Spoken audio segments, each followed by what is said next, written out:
Joining me now is Julie Montagu. She's a frequent Royals commentator, former Bravo reality star from Ladies of London, and current member of the British aristocracy. She's known in more formal circles as Viscountess Hinchingbrook. Julie, thank you so much for being here. Thank you so much for having me. Awesome to have you. Now, Julie, you're back on TV as the host of an American Aristocrat's Guide to Great Estates, which premiered May 17th on the Smithsonian Channel. The first episode was fantastic. What can you tell us about the show, and what can viewers expect from the rest of the season? Thank you so much. No, we really wanted to sort of start the show with a bang. So, the episode that premiered had blood, it had ghosts, it had Highland games, kilts, bagpipes, of course, all in Scotland. And so we really just continue on with the fun and showing, the audience this journey that I take them on, where they're able to get a real inside peek into how these historic homes across the country really make themselves commercially viable. It's not just about opening up your house to the public. It's about having these, fun events. So I play cricket completely the wrong way. So, I hit it like baseball. I drop the bat with a really prestigious cricket club. And then, the next thing, I'm beekeeping in my whole bee suit. I wear lots of outfits for some reason throughout the entire thing. And these homes are these are their businesses. We live in our business, if you like. And so this is a real opportunity for Americans to visit these homes virtually, especially now, because we don't know when we're going to open back up again. And Julie, you come to the show with some pretty hands-on experience in this area, right? It seems like the homeowners really trust you here.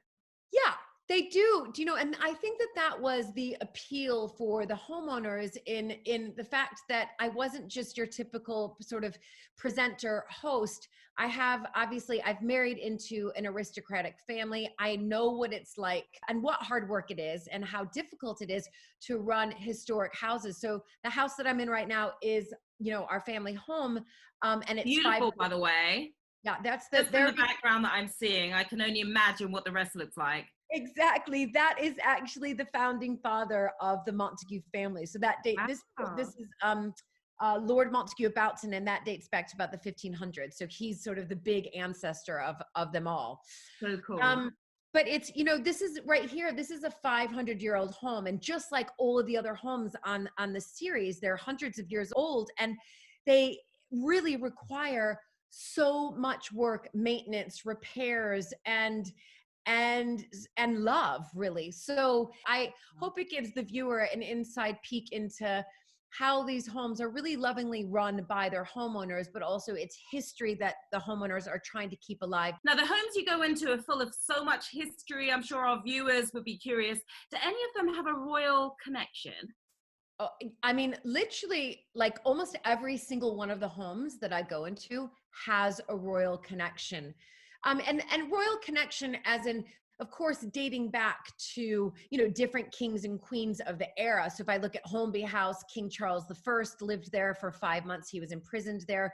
But more recent, you'll see at Eastern Castle, I stayed in the room that Queen Mary stayed in. Then I also stayed in a room at Newby Hall that was dedicated for the Queen Mother, so Queen Elizabeth's mother, during the Second World War. Newby Hall was actually the house that they were going to, if they needed to, sort of escape and hide out to. Nobody knew that, of course, but the British government. But this was the house that they were planning on, if they had to go into hiding, that was the house that they were going to go into hiding. So really fascinating royal connections in most of these homes.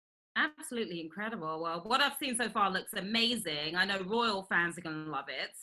Thank you. I'm very, very excited. I also wanted to ask you about Harry and Meghan's move to Los Angeles. Now, you're originally from Illinois, and of course, you now live in the UK. What kind of advice would you give Harry? He's essentially doing the reverse, the opposite here, right? Growing up in the UK, moving to the US.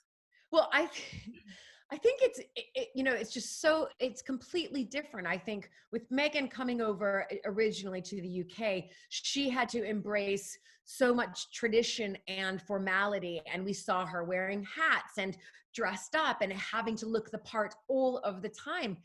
Harry, in one sense, it's much easier, in my view, to adapt to the LA, California lifestyle. You know, he can let go of the formality, let go of the traditions, and really just have a very relaxed and laid back life. So I think he's going to find it quite refreshing and easygoing.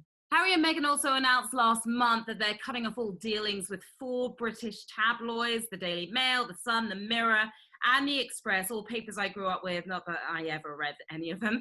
Can you give us some insight into the British tabloid press and how it differs from the American press? They've cut ties with those 4 particular British tabloid press that you've mentioned, because, you know, there is kind of a difference between the British press and the British tabloid press. And the British tabloid press, and I've been living here while Meghan obviously was living here for a few years or a couple of years.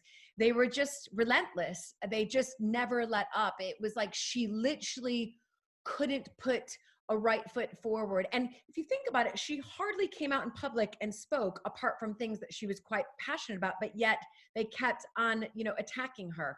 Yeah, can you give us an idea of what sort of things the tabloids have been writing about the Sussexes? Well, I think, somebody did an amazing comparison of articles that were written about Kate, the Duchess of Cambridge, and articles that were written about Meghan, the Duchess of Sussex, and even things like an avocado, like, oh, isn't it sweet that William is buying Kate avocados because it helps with her morning sickness? Yet all of a sudden, Meghan's favorite food, the avocado, has been linked back to like child labor or something like that. I can't remember what it was, but and then it was Kate's getting married at Westminster Abbey, and she wanted to freshen up with fresh flowers. That was okay, but yet Meghan goes into St. George's Chapel and apparently says she wants to freshen it up with air fresheners, and the press went nuts on that. So she just, in my view, it was unfair. It was unfair the way that they were portraying her.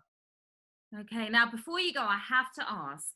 I understand you had a royal run-in with one of our favorite duchesses and a certain heir to the throne as well. It was last autumn. So in 2019, last autumn, and there's an amazing Italian deli next door to the yoga studio where I used to normally teach until obviously it's had to close.